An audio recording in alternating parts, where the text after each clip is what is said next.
Okay, so DACA, the Dreamers, something that Obama put in. Ultimately, just making it so that we don't deport these kids that were brought here illegally, but have grown up here and consider this home. Yeah, consider this home, and so you understand it. Like you're brought here when you're 4, and then you're here your whole life, but you're not a citizen. And then you could potentially be deported at any time. You're I gonna get be transported already. I get it. Yeah, I get the issue, but it's very complex. Especially like, for example, if if you live with your dad or an uncle, and that dad or uncle is a felon. They do some bad stuff, and then all of a sudden they're in prison, and then we have a kid that's 15 that's illegal. What do you do with that kid? It's a very complicated process. So it's just hard to know what to do, because on one end we have to say, okay, we have to have some rules here. Like we have to have borders, we have to have regulations, we have to know who's coming in and who's coming out of the country. Yeah. Like there's supposed to be order, right? We're supposed to be a process. It's supposed to be a process. Yeah. And so when that's taken away, chaos ensues, confusion ensues, dangers come into the country, whether terrorists, whatever, like MS-13. There's a lot of issues. Yeah. So, but on the opposite side, you have to be able to allow people to immigrate to this country. Yeah. I mean, it's very hard, especially for poor people. Yeah. For poor people to come to America, it's hard. It's hard. Yeah. And so, like, you gotta find a way to make this immigration process easier so that people can do it legally. Like, you want people to be here legally. The issue is that we already take in the most immigrants out of any country in the world. And refugees. Yeah. And so, and then when we're bringing in immigrants that rely on government assistance, it's more weight on the economy. Like people that work have to support them. Okay, and that's I'm not saying that's the case all the time. Certainly, there's a lot of people come here. They're very hardworking, but not all the time, right? Yeah. And so, it's a tough situation, man. Yeah. Immigration is a very complex issue that I hope some smart people come around and like. Yeah.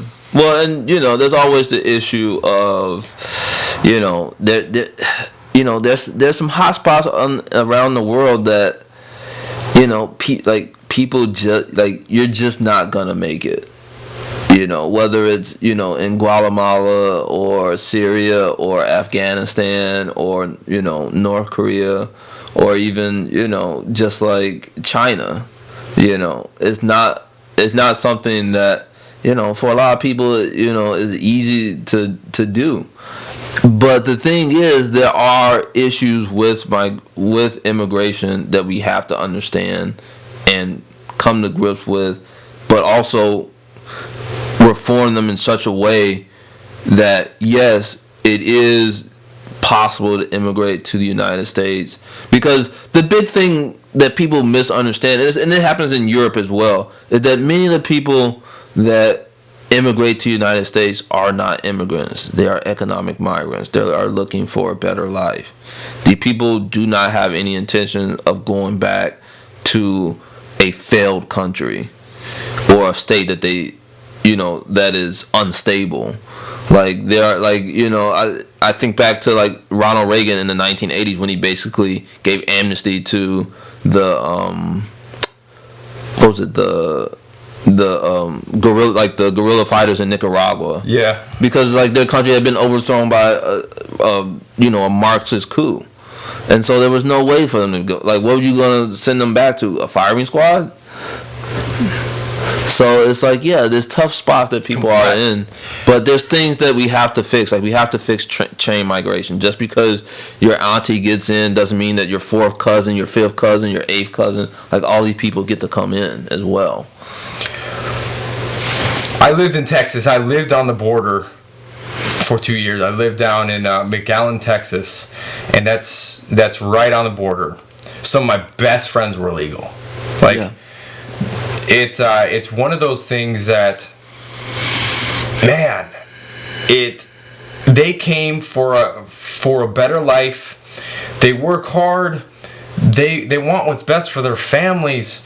They don't break the law. Like, there's so many people like that. But vice versa, there's also a lot of people that are not doing the best things, you know? And so, how do you take care of that? I don't know. It's going to be a political football pretty much for the rest of our lives. Yeah. Like, they're going to just kick the can down. Because even Obama, he did the DACA thing, which totally circumvented Congress and, took the legislative power away from them of actually making laws on immigration. Well, it's interesting that during Obama's administration, he kicked out more immigrants. Yeah. So I shouldn't say immigrants. He kicked out more undocumented immigrants. Yeah. Than any other administration ever, including Trump. Yeah. Trump sent out less. There was a little bump right when Trump came into office. I think those were people already filed under Obama though. Yeah. Well, I think he sent a lot. I mean, man, I can't remember the numbers anymore. But ultimately, I think 92% of them were felons or pending criminal charges. Yeah, 90%. And that was 2017. So it's like, okay. So that was a pretty big number. Yeah, but that's the thing though. Obama deported over 1 million people. Like the closest Trump's ever gotten is like 800,000. Is that per year or what is that? That's in total. Oh, in total. Up until I think 2019. Like Barack Obama deported 1.18 million people during his presidency. That's more than any other president before him. Yeah. Yeah. Yeah, it's weird. It's weird because he kind of went on this. But the thing is, they kept I think Obama's. I think his was fairly targeted. I think Trump's might have been more wise. It might have been, they were just trying to get people into the system to process them because they were trying to ramp it up again. But the thing is, there were so many people that voluntarily, left, during Trump's time that, I think the numbers were never going to be there anyway. Like Obama, the thing with Obama is that, he said he was only deporting criminals, but he was deporting everybody,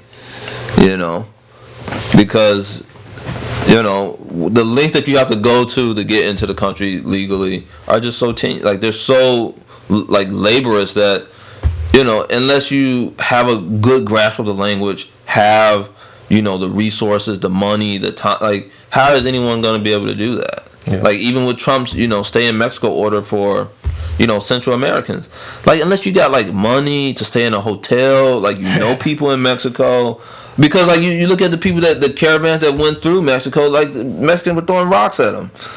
Oh, there was a new one. Did you see? There's a new caravan that was trying to come up, and Guatemala they were trying to stop Guatemala. I think it was Honduras. Mm-hmm. People from Honduras were coming up, and Guatemala was stopping them. Their army, their military was stopping them. And then Mexico had made an announcement that if they get here, we're going to be stopping them. They got a border. Yeah. Mexico and Guatemala, they have a border wall. Yeah, they have a hard border. And so, which isn't racist, by the way. Their wall is not racist. Yeah, no. So, it's brown. That's okay. Yeah, brown. Yeah.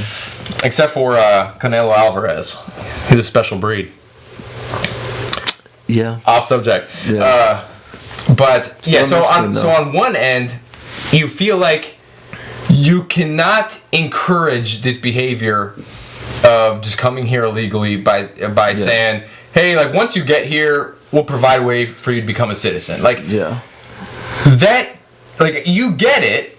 I get the benefits. Yeah. Somewhat makes sense, but at the end of the day, we can't keep encouraging the behavior because more people are going to do it. more people are going to do it. More people are going to do it. How about we fix things so that things become easier, more affordable for people to come here permanently, pay the right taxes, be counted in the census, whatever. It just makes more sense that we would streamline the process for people instead of basically encouraging them to come here illegally and then eventually getting citizenship.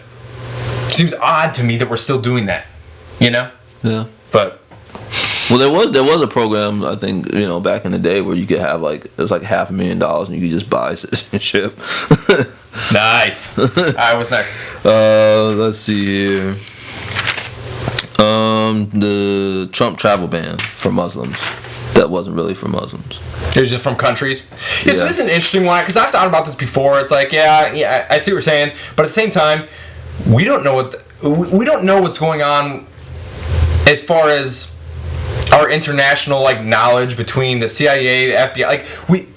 People in the government they have an idea of what's going on. It's like we don't understand the details. No. And so for me or anyone else in the general population to kind of just make an assumption that they know better than the government of what's going on in an area, it's fairly ignorant. Well, the thing is that the travel ban, the implementation of it was bad, because what happened was borders and customs stopped people who had already been granted access to the United States. Okay. And they had maybe traveled to these countries. Maybe they had traveled to Sudan or Libya. Well, probably not Libya, but just different different places. Libya on vacation.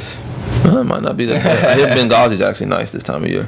But yeah, and so that was the thing that I found kind of disturbing about it, because a lot of people already had green cards and things like that.